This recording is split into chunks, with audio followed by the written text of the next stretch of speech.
Up next, we got a exciting opportunity. We got Chris Price from DLB Associates.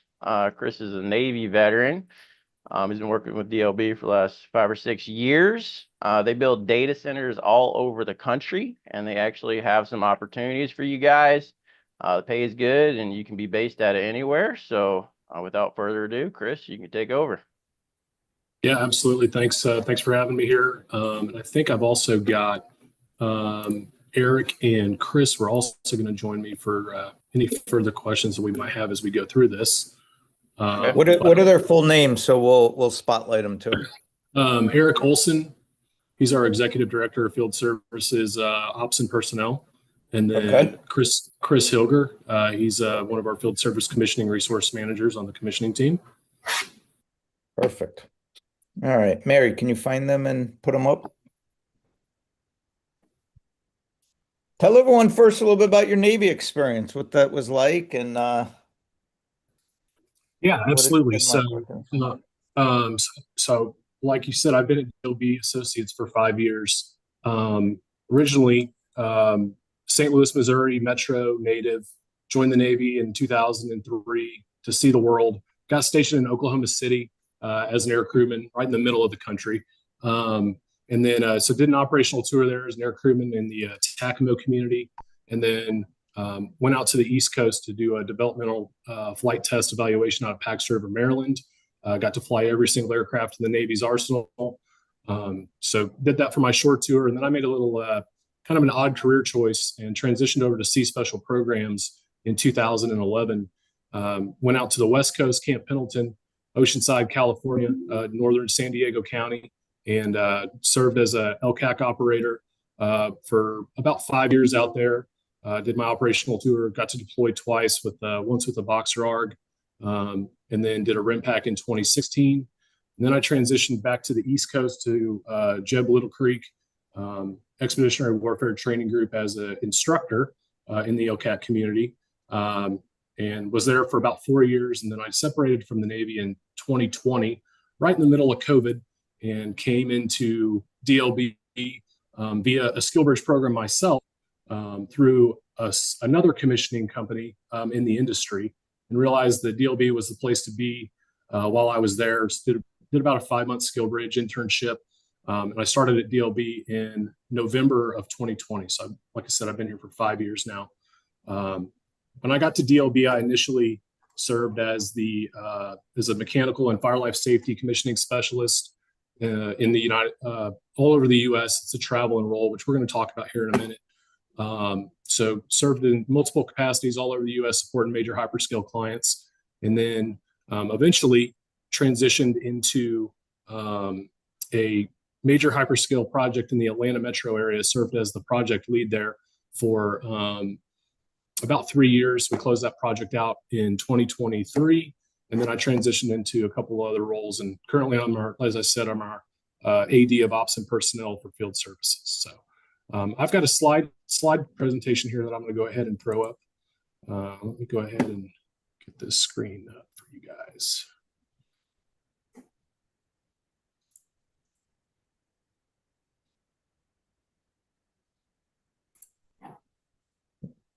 Oh, not that one.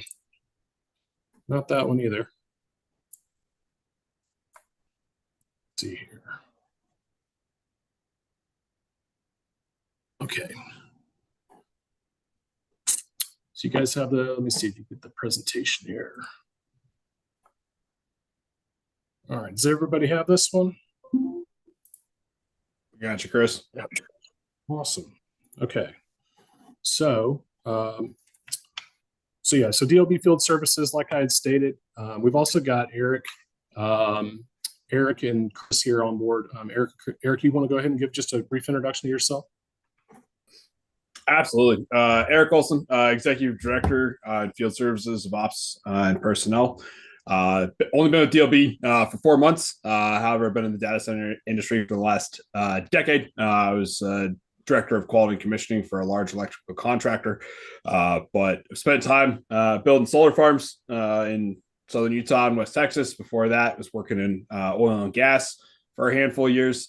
I have my degree in electrical engineering, although I joke and say I've never really used it because I never wanted to sit behind a desk all day. So heavily focused here, working with Chris and Chris. No, that doesn't get confusing. Working with Chris and Chris on doing the recruiting, growing the team, helping to grow and standardize what things look like at DLB as it comes to the way that we do business, the way that we bring people in, the way that we train people. So huge focus on bringing in people with different background, skill sets in the electrical, mechanical trades. Not construction trades per se, but just with that inherent skill set and background. So appreciate y'all taking the time, and glad we get to talk a little bit about some of what DLB has to offer today. Awesome. Chris, you want to go ahead? Oh, yeah, sure. So again, Chris Hilger, the commissioning resource manager here. I've been at DLB just under a year now. I did start out in the SkillBridge program as well through the commissioning program, where I got most of my skills doing level 2, level 3 commissioning, which is basically QA, QC work. And prior to that, I was in the Navy for 20 years. I started out as an aircraft mechanic for about 10 years, jet engine mechanic in the Navy. And then when I was done there, I also too followed Chris's career path doing hovercraft operations for the last 10 years. Retired out of Little Creek, Virginia, as the SEL of one of the schoolhouses. So glad to be here, and I'm glad to be able to talk to everyone. Yeah, thanks, guys. So let's go ahead and get into talking about what DLB is and what we're doing. Okay, so DLB was founded in 1980 by Don Beatty. So Don Beatty, DLB, that's his initials. We are a mission critical design and commissioning and construction firm. We used to joke that we were kind of like a 40-year startup group up until about 2023, whenever we really have seen a lot of growth in this industry and, in our team as a whole. So like we said, we support mission critical data centers, right? These are facilities that you're probably seeing a lot of traffic on in the news. You might even live in an area where some are being built. But you probably are wondering like what's inside of them, right? So, when we talk about things that are in the cloud is a data center, right? So now the big push is in the race for AI. There's financial systems are being used. So maybe it's your banking transactions are done, and overall national infrastructure. So that environment, it should feel pretty familiar to veterans. Today we've got about 65% of field services workforce here that are veterans. And that's not to use that as a recruiting slogan, but it's just to let you know that it's a very comfortable environment, and we support veterans through through their transition, whether it's through SkillBridge or a direct hire, and then try to keep you engaged and show a long-term career path. Right? We don't want to hire people for a job; we want to hire somebody for a career. We've grown in this industry part because there's such a mass influx of financial backing to all the major hyperscalers. But our clients trust us. They trust us under pressure. We don't chase work.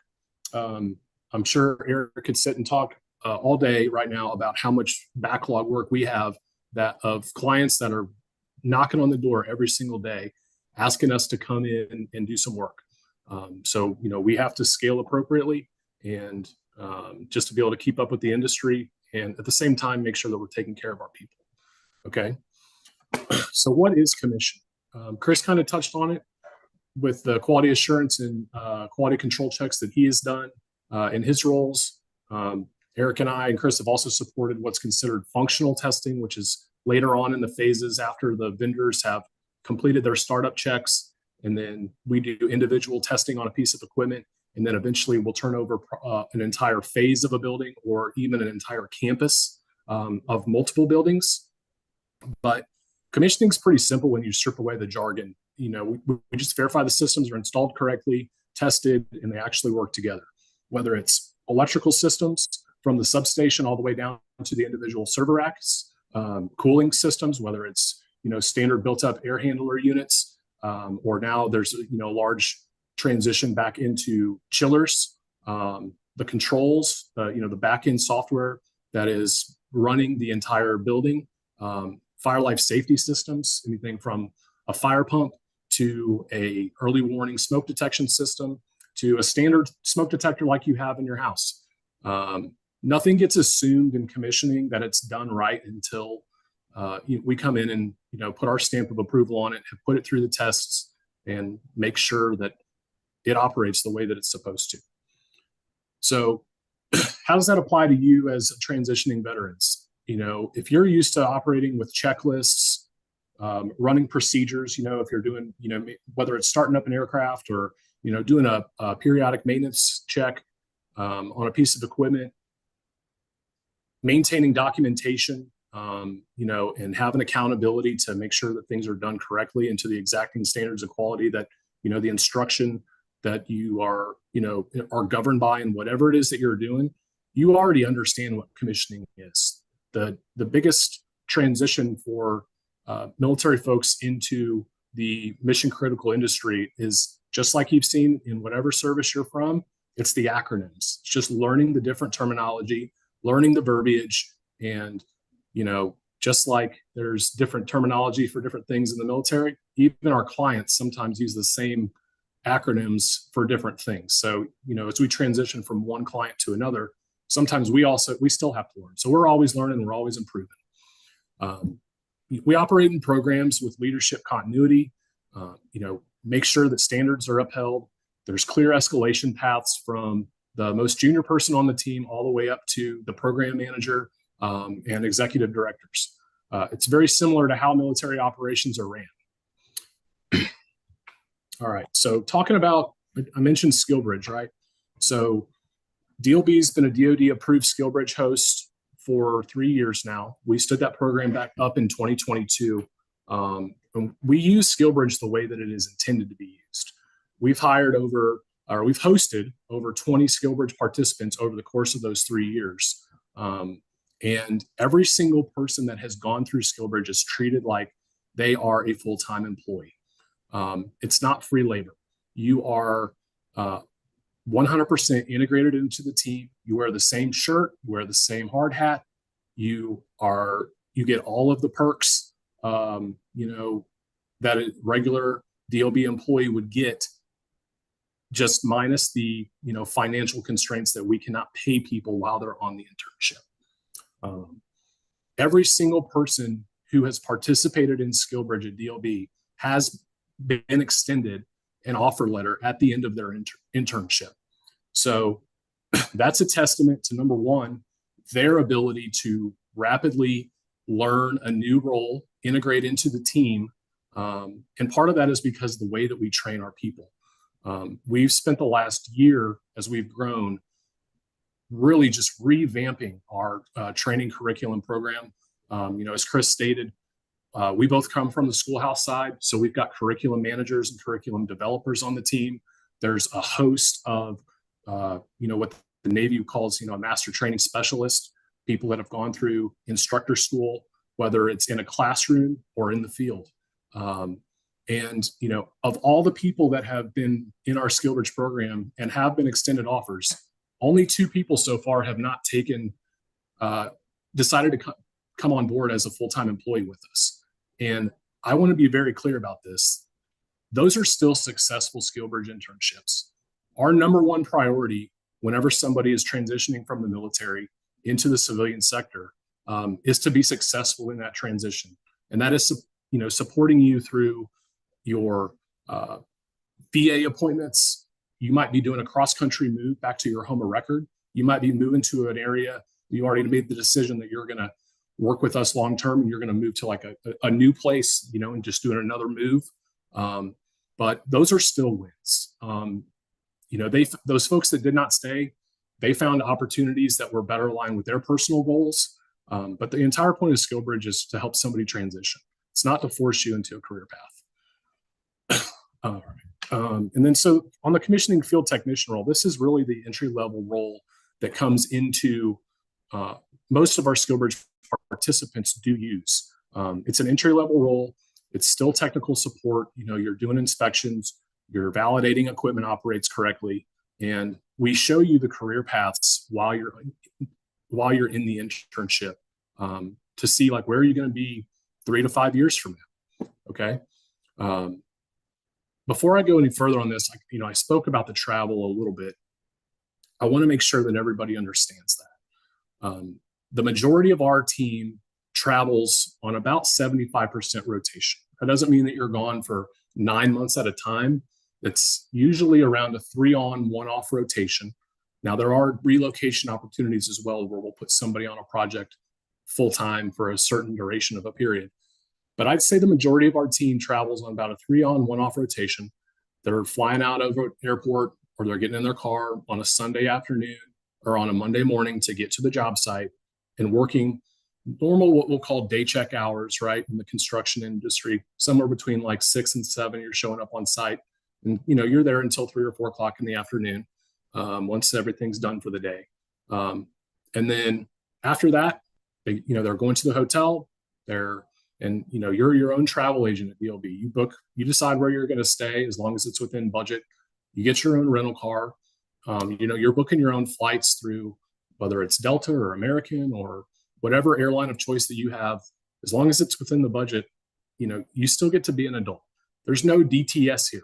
You're not limited with, having to use a third-party travel agency to verify that your travel is approved and that it's within budget, and trying to file your expense reports, immediately before your trip is even done. You're an adult. We treat you like an adult. You get to make those sound decisions. And so, you go back to the hotel at the end of the day, and then you're probably going out to supper with the crew, whether it's going to Texas Roadhouse or, the local burger joint, whatever, right? That's part of it. That's part of what makes DLB very unique, is that culture piece. Okay. For me personally, those travel years were exceptional. I said that I worked out on a project up in Atlanta for about 3 years. My entire team was made up of veterans.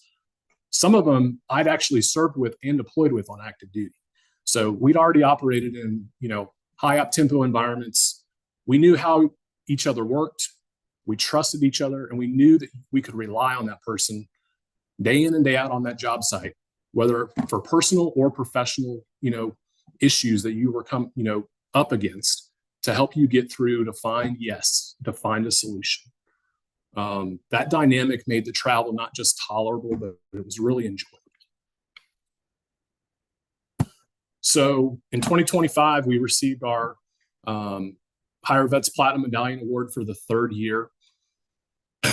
Last year, we hired 35 veterans out of 428 total employees, and which is well over the platinum threshold of 10%. So we had 13% hiring of veterans last year. But the more important part is really the retention. So we really do not lose a lot of veterans. I'm sure everybody's seen statistics on how often, once somebody transitioned out of the military, that you are moving from job to job, right? We try to eliminate that. It's really important to us, that you're integrated into the team, and that you feel like you're really valued here. So this past year, we've also expanded into the SOCOM Warrior Care Program. So we have a memorandum of understanding with US SOCOM, and actually right now we're hosting 2 transitioning special program folks as well on the team. I'm not going to delve too much into their background, but if you know who SOCOM is, it's kind of the special forces, right? Whether it's Navy, Army, Air Force, Marine Corps, but we've got a couple Navy guys on the team right now, and I just say that's to kind of highlight the type of people that we are bringing onto our team are lots of initiative, but from very dynamic backgrounds. Like I said, prior Naval Air Crewman turned Sea Special Programs. Chris was also in aviation. We've got, Marine Corps logisticians on the team. We've got Air Force electronics technicians. There's a lot of Navy nukes. And I saw, as I was looking, through the 7 Eagle site, that there's a lot of transition and Navy nukes here in this, that are utilizing 7 Eagle.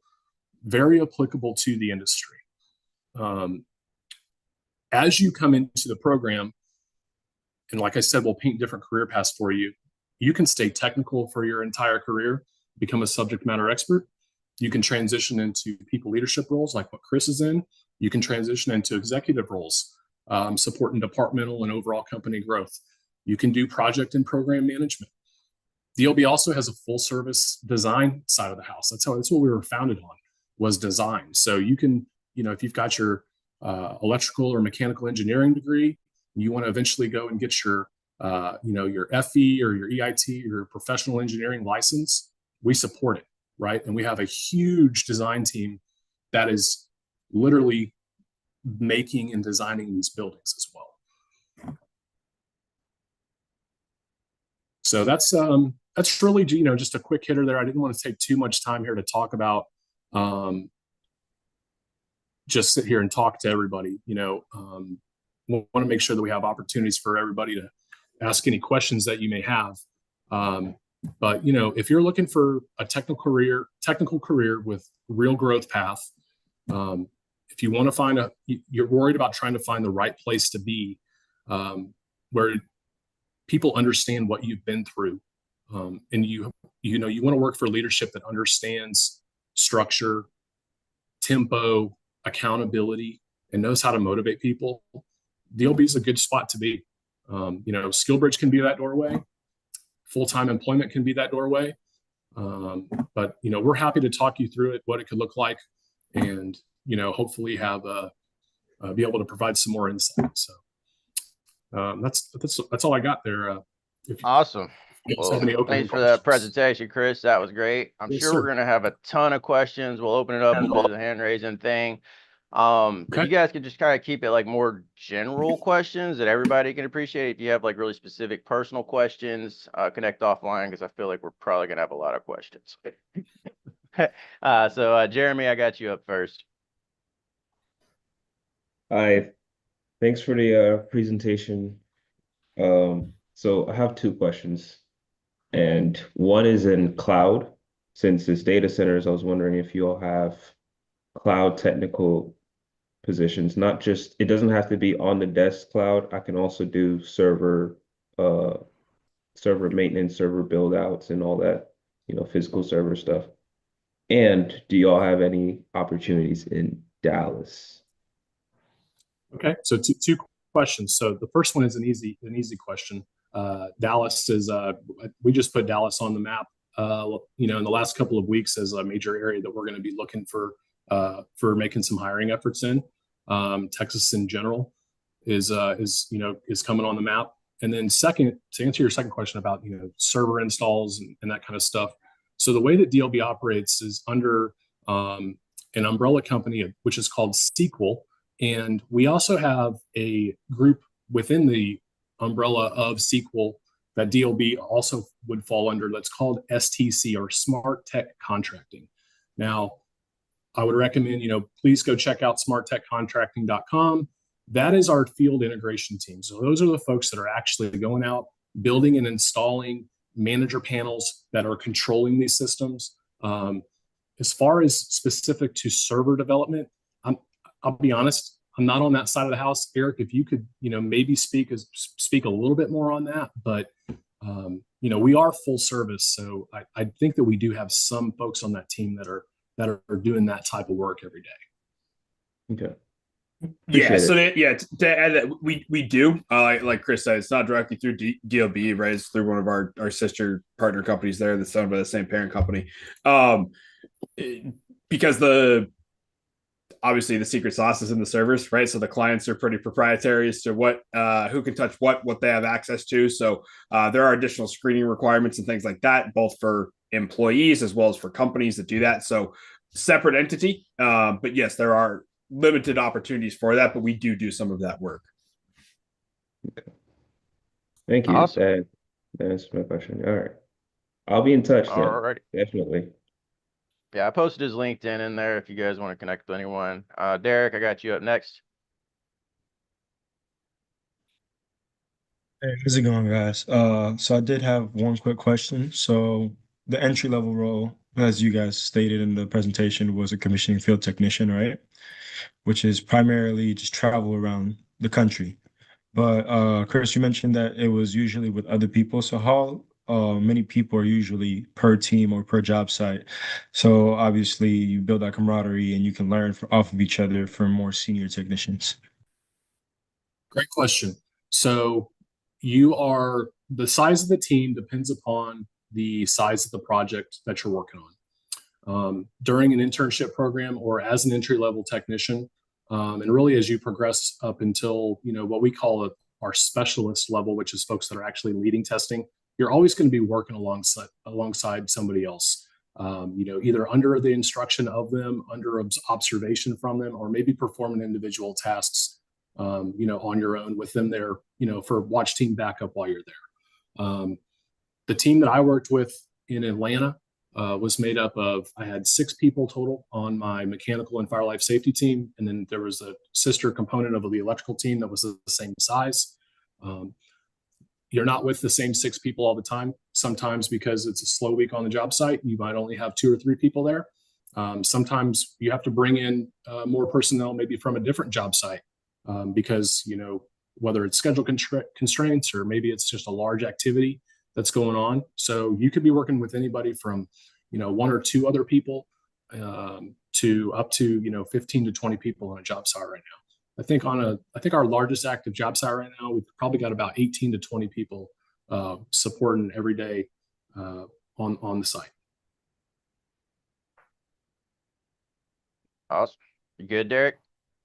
Was that Derek that asked the Yeah, question? my bad. Thank you. Answer that question real quick though. If I do choose to do skill bridge with you guys, would you guys cover travel charges, or would I just be at one set location for the duration of the skill bridge? All travel is covered on the SkillBridge program. You're treated like a regular employee. You get a company corporate card that you book all your travel on. Like I said, with whether it's rental cars, hotels, airfare, to include food. So food is also charged to the card, so you're not coming out of pocket to go for breakfast, lunch, or dinner. Full disclosure, a lot of these clients, we can't sit here and talk about who they are, but big names in the industry have fairly good budgets on the job sites. A lot of times lunch is covered on the job site, so you might have a little bit more money up per day to go out to supper with the guys and gals. So, but all travel's covered. All right, thank you. Awesome. Thank you. All right, Appreciate it. Hey, good morning. I was just looking online just about DLB, and I was curious. It looked like there was a new majority stakeholder as of like last month. I was curious if that's changed the trajectory of the company at all going forward, or how that's looked so far. Absolutely. I'm gonna Go let ahead and Erik take this take one, this. Chris. So full transparency, Accenture has purchased a majority share of DLB, 65%. Our 2 owners, Dave and Neil, are still retaining the rest of the company, so they didn't sell 100%. Dave and Neil are going to be sitting still on the board of the new conglomerate that's going to be owned by Accenture. So as far as day to day, nothing's changing, right? So the main reason why our owners decided to sell, but also they're still staying involved, right? They have, they're going to be around for many, many years with the way this deal is set up, is because this industry is growing like crazy. And as Chris talked about, right, some of the different partner companies we have, kind of being a full service company, in order to grow and scale with an industry that is scaling at 30+% per year, we needed the additional capital. And so that was the main reason why we were looking at additional partners. Accenture kind of fit that bill because they're already in this space. They are already partnered with all of the big data center companies worldwide, but they don't do what we do. They do software, they do personnel stuff, they do land development stuff. The skill set that Accenture has is totally different, which is why they were interested in DLB. So with them coming in, it's given us the horsepower to be able to grow faster, hire more, have better processes, have better back end, whether that be IT, whether that be recruiting, whether that be HR. So that's really what the reason for it was. As far as day-to-day operations, nothing's changing. Even at my level, as an executive director, and I report directly to our C-suite, nothing's really changing in mind other than as I report financials, I owe them one level up instead of just the person above me, right? So as far as what that looks like, nothing's changing. Our day-to-day operations are staying the same, and it's just going to allow us to grow and scale faster. Awesome. Thank you. Great question. Thank you. All righty, up next, Pang. Good morning, gentlemen. I have a question about like you guys said we have to travel. Like, can you tell more about like specific like which state we will be traveling around, or like how many time a year or Yeah. So we have DLB employees in field services in 42 of the lower 48. Okay. Um, Now, some of those are, like I previously stated, in primary, metro hubs where there's jobs that are, currently active at, and they live in those. They live and support, the same long-term project or same metro area. And those are your data center hotspots. Washington D.C. area, Northern Virginia, Atlanta, like we said, Dallas, Phoenix. You can do some Google searches and figure out where all the major data center hubs are at. Now, you're not limited to where you live at, where you travel out of. We really just need access to, to be able to get to a major hub. Preferably, it's you're maybe taking one connection flight, because travel does take its toll on folks, week in and week out. And the last thing you want to be doing is spending 40 hours a week on the job site, and then you also might have 10 to 15 hours of travel. I was fortunate enough, lived down in Fairhope, Alabama, on the Gulf Coast.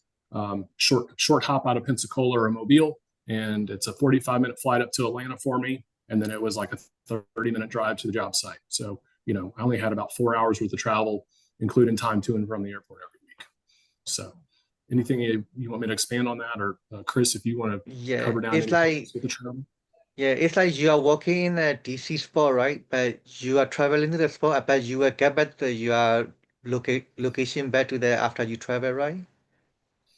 Is that my Yeah, question? so typically, depending on your project, depending on your location, people are typically flying out either Sunday night or early Monday morning. Like Chris said, depending on how long the total travel time is to get to the job site, when the job site expects us on site on that Monday morning, and then traveling home on the weekends, right? So you're traveling home at the end of the day on Friday, and then so we do a 3-in-1 rotation. So 3 weeks in a row, you're traveling out on a Sunday, traveling home on a Friday, and then do that for 3 weeks, and then you have a week where you're at home. You're doing reports, you're doing administrative work, you're catching up on trainings, doing things like that. And that's for the people that are traveling to other locations. Like Chris had mentioned, we do offer, it's a little bit different with the skill bridge, but for full-time employees, we do offer relocation packages as well, whether it be temporary or permanent. So that way, if people are like, hey, I just want to bring my whole family, or hey, I'm willing to go live there for 6 months or a year, whatever that looks like, that we have that package that way they're not traveling every single week. So as far as exactly what the travel looks like, one, it depends on where you live, depends on what project you're working on, and also your willingness to relocate versus not. We do like to keep people local when we can. So like if you're in Atlanta, like Chris said, like I said, you can just kind of Google it. There's a bunch of huge hubs all around. If you're local to a project we have, great. We try to keep people local. It doesn't always work that way. I can't keep everyone local as much as I wish I could have everyone working in their backyard. There's not always data centers in your backyards, but that's basically what the travel cycle looks like right now. And to Yeah, ping on another Eric's thing a little bit. Oh, go ahead. go ahead. No, I was going to say to ping on Eric's conversation as well with the Skillbridge program. One thing that I know a lot of you guys are worried about is VA appointments, moving, stuff like that. As a commissioning resource manager for the company, that's my job, is to talk to you and communicate through that. So if you have VA appointments, we'll try to keep you off the rotation. Well, we will work through you through all of your transition process. This is not like you're going to be working and figure out your VA stuff later. We are very important and very much informed with you guys on what is going on with your process. So as a SkillBridge employee myself, that was one of my major concerns. How am I going to get to my appointments? How are they going to work with me? We will work with you. This is not like your stuff comes after you're employed. We work completely with you. So for traveling, just communicate and be transparent, and we will work with you, whatever you got to do. Yeah, I have another question. It's like you guys are like only hiring the field service technician, or like for me, I have a like construction experience, and then I have a like go at the like drawing and something like that. Like did I set a drawing like something like setting that or something like that? So do you guys have a like only for the skill it's only for field service, or like any other position? So really any job, posting that we have available is, is SkillBridge eligible. We're primarily focusing on talking about the CX technicians roles right now, today, because as I said, that's kind of the intro right into it. Now, we have had people come in as a SkillBridge internship on the commissioning team and have transitioned directly into project management. We have folks that have done SkillBridge and transitioned into a lead role where they're leading the testing and executing on job sites. As I mentioned, the other umbrella company, STC, that also has the installs. We have a full design side of the house. So really, any of the opportunities that we have on our careers page is eligible. It's just just a little bit different of a process as you come in. So, but we would love to be able to get somebody in on the internship in one of the other areas. Yeah, and we also have the construction management owners rep side of things as well. Now, we don't typically bring interns in for that because those are direct to client. You are the client's liaison on a project. However, we have had people. I can think of one individual off the top of my head. I can't remember if she did ACE coverage with us or not. But anyways, she was here only about 4 or 5 months, super impressed the client, came in on the commissioning side, and then made that transition over to the owner's rep side of things. Now, granted, it's normally more than like a 6-month window. Full transparency, don't be expecting to be an owner's rep after 6 months with no experience. Hers was a special case because of her skill set and background. However, if that's something that people are interested in, we want to actually absolutely help grow, right? And that's part of Chris Hilger's and the CRM team's responsibility is working with you, not just today, but what do you want to do in the future, right? And that's something I'm very big on because, great, you're doing a service for us today, you're executing for us, but what do you want to do, as you grow, as you develop your career set? And we want to make sure we're planning for that, right? So that we're building you not just for today, but for the future and what you want to do. And how do we get you there? So we do have a lot of different opportunities with that, even though, like Chris Price said, the field technician is basically the starting point so that we can get you the exposure to what we do, to the industry, and be able to take you to the next steps from there. That is awesome. Awesome. Do we have any other questions before I give you guys a little break? All right. Well, Chris and team, appreciate y'all. Great presentation. Students will have your LinkedIn contact information, so they'll reach out with any more personal questions. And with that, we can wrap this up. We'll see you guys back at the top of the hour. All right. Thanks for having us today, Val. It's a pleasure. Thanks for the time. Thanks, man. We'll chat later.